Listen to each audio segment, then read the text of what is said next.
the K-12 segment growing over the years?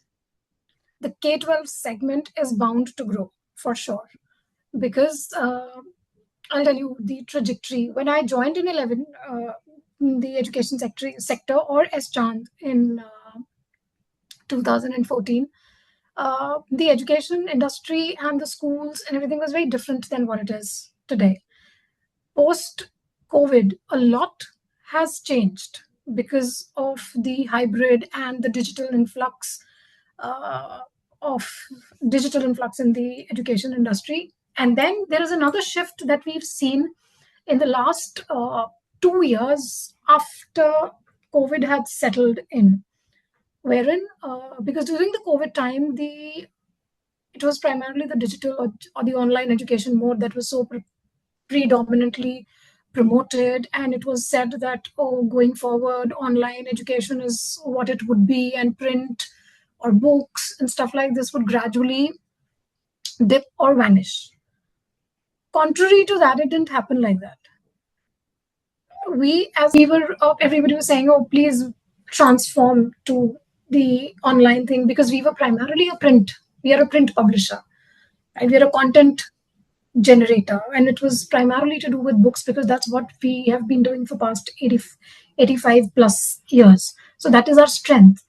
And digital is something that we had started prior to COVID, but COVID was like, we had to just put all in during that time. And it worked for us during that time. Then after 2-3 years, what happens? But in the last 2 years, it is more of hybrid. There are the online education is an important part of the offline education now. Basically what has happened in the last 2 years is that online education has integrated with the books. Like in our books, we have QR codes to take you to videos on YouTube. And then we have our own channels, which are like lectures or concept videos on concept clarity. We have a lot of worksheets and LMS, which can help the student learn at their own pace and stuff like that. So, and with changing with times, we have been the first company in the industry to cross 1,000 crores this year. So we have registered a growth. We have registered 1,000 crores as numbers for us, which is the first in publication or the education sector ever. And we are primarily a K-12. Our major market share, or our business share comes from K-12. K-12 is bound to grow because of the digital transformations that are happening, because of the NEP implementations that are scheduled. Our books are currently also NEP. They are in adherence to NEP and the curriculum. But yes, because the policy is not completely in practice, or not has been implemented completely. So gradually, when it's getting implemented, the books are bound to evolve, and the sector is bound to grow. So it is bound to grow. And our targets, as in we say, if the organization has taken a target of reaching 2,000 crores in another 5 years. So you can understand the scope that this industry has, the K-12 industry has, or the education industry has.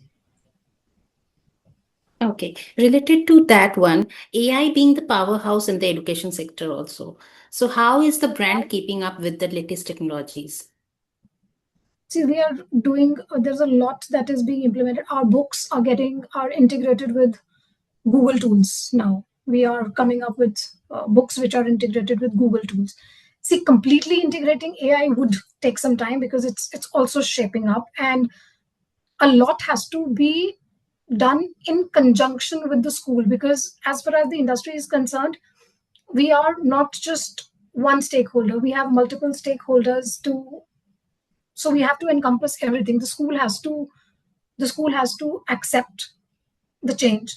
The teacher has to accept the change and deliver the change. If the teacher is not AI friendly, or she's not aware of how to deliver through AI and stuff like that, it won't work really well.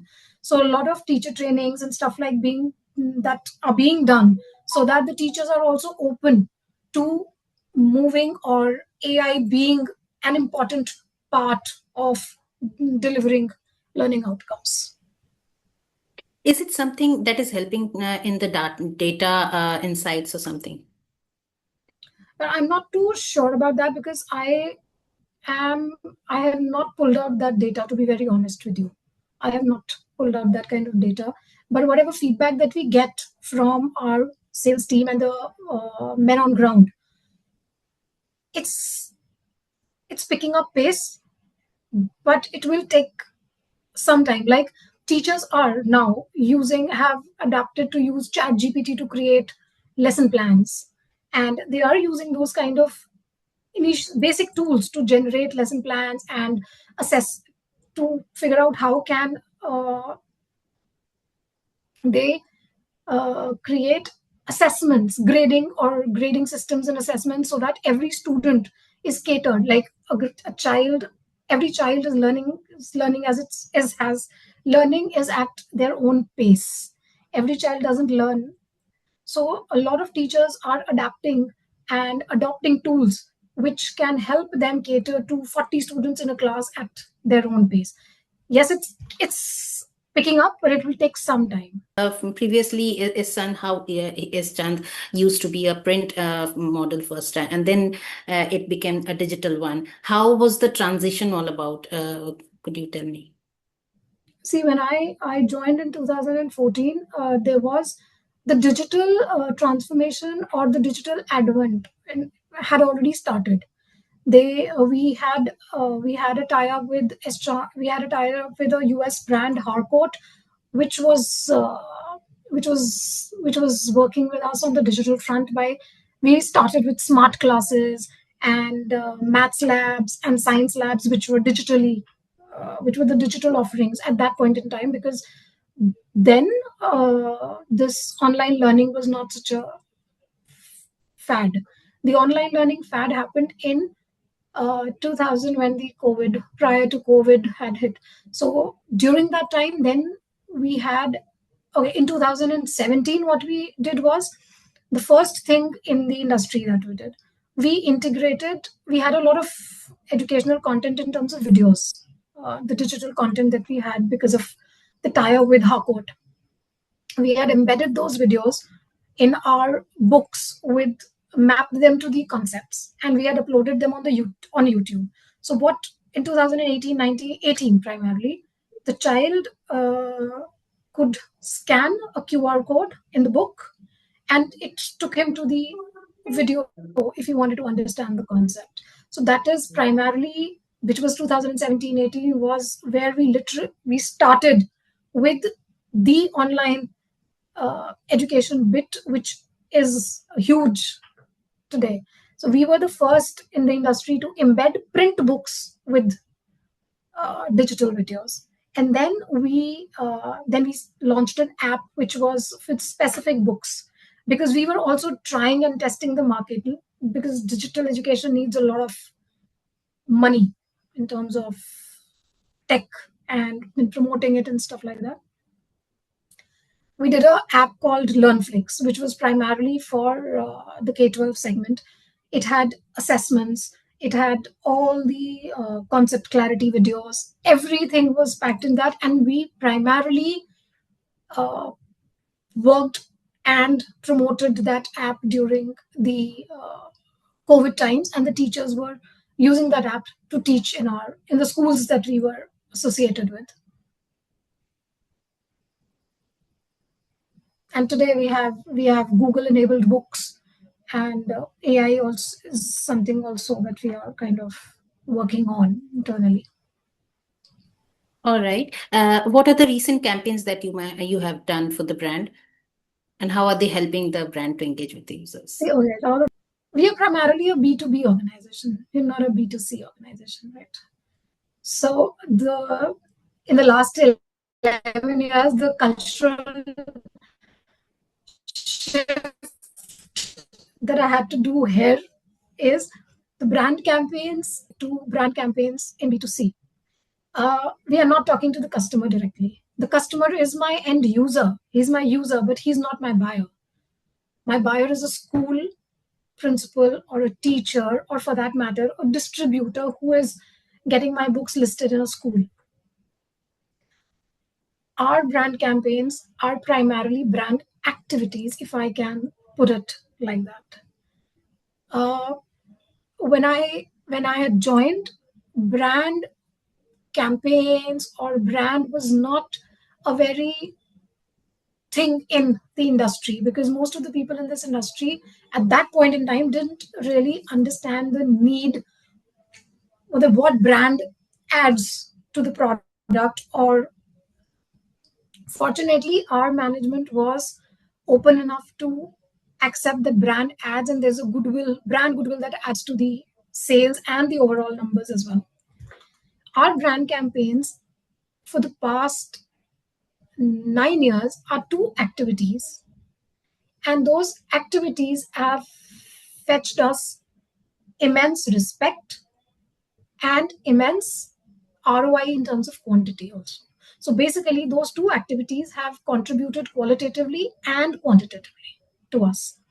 One activity is, since we are an educational content company, but fortunately, we are also a publisher. So we have our own printing press. And one activity that we launched in 2000, and brand activity, I don't call it marketing activity, I call it brand activity. One brand activity that we launched in 2015 was explore the world of bookmaking. Children are reading books. Children are the maximum time a child is exposed to a product is primarily a book, whether it's a story book, whether it's a colored book, whether it's school books. We went to schools in Delhi NCR, and we requested them to send their children to our press, so that they experience the entire process of bookmaking, how the book is made and how it comes to their hand, in the shape that it comes to their hands. Trust you me, Rajeshwari, it is one of the most successful activities that we have done. Every year, we are catering to approximately 40 odd schools in a span of 2 months. And when I'm saying 40 odd schools, because every school sends every section, because it's like हमने A section को भेजा है, we want the other section also to experience it. Until date, we have hosted approximately 10,000 students of Delhi NCR in our press. We have amazing testimonials, and teachers and principals, they're coming back to us with such beautiful feedback. And we just get overwhelmed every year, because हमें हर साल लगता है कि चलो अब हो गया, अब it's like कोई इतना इंटरेस्ट नहीं लेगा, जैसे अभी जुलाई में स्टार्ट होने वाली है, लाइक कि यार 9 साल हो गए, इट मस्ट बी मतलब monotonous हो जाता है, it becomes like a dead activity.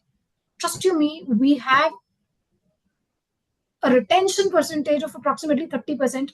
30% of the schools repeat themselves every year. 30 to 40% of the schools. वो कहते हैं कि हमारी लास्ट ईयर के जो बच्चे आए थे वो इस साल तो दूसरा सेक्शन है ना. And moreover, what this broke with the school, the sales guy in publishing industry are primarily like those courier boys. They go, they take specimen books, and they're like, "Ma'am, ये हमारी इस साल की books हैं, मतलब ये books हैं, ठीक है." But that's the sales process, right? And I was like, yeah, why would somebody entertain? Why would I entertain somebody every year? Because he's just getting me books. Books ला रहे हो यार, रख दो बाहर. We'll figure out. अगर quality content अच्छा है, मान लिया. But आप रख लो. But then when me and my team were brainstorming, what is that we should do that they can strike a conversation with the school principal or a teacher? They should have something to talk about other than just the book. Book to up, you'll give a product demo, you'll give them products, they'll understand it. What more are we adding to them, giving to them as a brand, whether it's a school or anything for that matter? So this is one thing that we cracked, and it worked beautifully, and it has been reaping, touchwood, it's been giving us amazing results. The second activity that we did was we did it primarily for our major target audience or stakeholders in our industry, which is the teachers and the school educators. So you must be aware that uh, Finland and Singapore are considered one of the best education systems of the world. In 2016, we launched a program for school educators and principals, primarily school educators, where we took 40 odd school educators to Finland and exposed them to the Finland education system. And we have taken, since then, we have taken 5 edu visits to Finland, and sorry, 6 educational trips to Finland, 1 educational trip to Switzerland, and 1 educational trip to Singapore last year. And we'll be taking our biggest ever educational trip to Singapore this year with 100 teachers. This is something, now it's these 2 activities, and primarily the second activity, has added a lot of credibility to the brand, that S Chand as a brand is not just selling books. It is thinking, or it is contributing to the overall development of the teachers or the education system for that matter. And we don't charge a single penny for any of the activity, whether it is the school visit, the press visit activity, or the educational trips activity. And again, these 2 are our flagship brand activities. And every year, by God's grace, they're just growing in numbers and reaping us amazing benefits qualitatively and quantitatively also. Because when people come along with us to Singapore and everything, we get a lot of time to interact, this because we also have some of the sales team with us, so that the bonding and everything kind of happens. So a lot of, what do you call it, which is a brand selling, or it's not product selling on the face, but it's a lot of brand selling that you can do on such activities. And it's happening, and we get orders, we retain schools. And it's, well, if I'm spending, hypothetically, if I'm spending 1 crore on the activity, I'm getting, my business because of that activity is, say, 5 crores. So I'm doing my bit, my brand is, and then I'm getting my qualitative, my brand is getting registered here, and I'm also getting results. So which is why brand in our industry is very tricky thing. Well, you have to do something really out of the box too, because social media, for that matter, or the our teachers are not there on social media. So where would you reach them out? You can't reach. ATL doesn't really work. Newspapers or the broadcast media activities, electronic media, it doesn't work because our target audience is not there. Even if they're there, they're not there to consume this content, because they're through the day they are just into books and schools and children, that they don't want to consume this kind of content. So social media पे हमारा audience उतना ज्यादा है नहीं है, तो वो उतना एक्टिव नहीं है, और उसकी जो साइकोग्राफी है वो बहुत डिफरेंट है.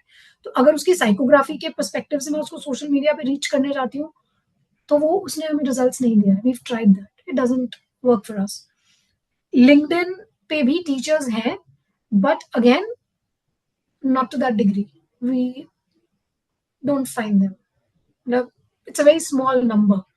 So our brand is primarily restricted to one-to-one conversation or a group conversation, which is why we devised these 2 activities, so that we can translate the brand vision to them, that we are not just here to sell books, we are here to collaborate with you in this journey of education. Right. So, in that matter, as you are not, you said you can't advertise in the social media. So, what is the marketing mix at the moment? Our marketing, we are doing social media. It's Uh, not that we're not. We are there on Facebook. We're there on Twitter. Doesn't work for us because Twitter is primarily for corporate information and stuff like that. So yes, we are on Facebook and Instagram. We are primarily using a lot of YouTube. So basically, we we post videos and stuff like that on YouTube, and then we are using WhatsApp because we have a lot of groups. We have a lot of teacher groups with us because we involve them because of various activities like teacher training workshops hoti hain. So there's a group that's created for because of that. So again, as I'm saying, our marketing mix is not the conventional marketing mix. We will never be on radio. We will not be on TV. We will not be on print. We are primarily there on social media, and then we are on this email marketing bit and the WhatsApp marketing. So that's primarily and then one on one. So the marketing mix is not the conventional marketing mix. Print media is there. No, print media is not there. It doesn't Yes. work for us. It doesn't work. It just doesn't work. When we used print media when we were promoting LearnFlix, because LearnFlix as the learning app was a B2C product. So for a B2C product, we had pumped in a lot of, because you need a lot of deep pockets to promote a product like that, because when we were promoting LearnFlix, Baiju was at its peak.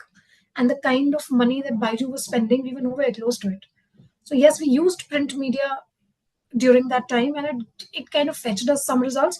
But then again, since we were not able to pump in that kind of money the way Baiju's was doing it, so obviously it didn't quantitatively translated to that level. So it has always, the WhatsApp marketing has worked for us. Email marketing has worked for us because our teachers are there. What they respond to emails. Their WhatsApp also doesn't work too much because again, WhatsApp is also like flooded with various promotional messages these days.